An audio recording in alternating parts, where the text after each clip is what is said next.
Thank you, President, Minister, Commissioner, colleagues.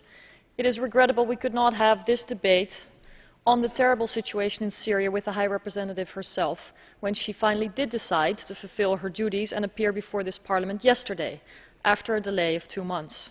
But more important is the EU's impact in the world under her leadership.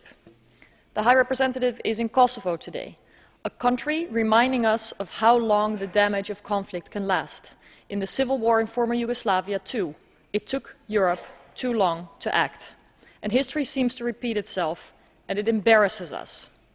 For 2 years now, the situation in Syria has been dragging on without decisive action by the international community, including the EU. It's a disgrace in light of the tens of thousands of people that have been killed.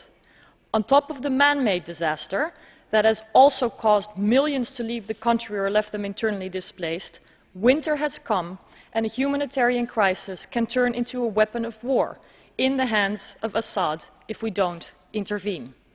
Recently, Brahimi for the UN, Burns for the United States and Bogdanov for Russia came together to discuss the situation in Syria once more. The main point is that the results of the talks were none, as has been the result with most talks, including Russia, over Syria. What was striking was the absence of the EU. Where were we, Commissioner, Minister Creighton? Let us at least take the initiative now for a UN Security Council resolution that will ensure aid can reach people.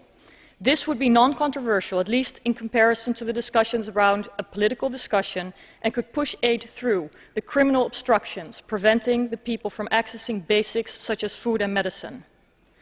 Another question is why Sweden is the only European member state not in favor of referring Assad to the ICC. What is the reason for a lack of unity among our member states?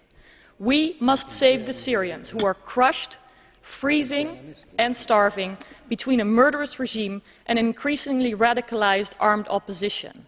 Our priority should be to stop the killing and the humanitarian disaster, and we are a very long way from acting accordingly.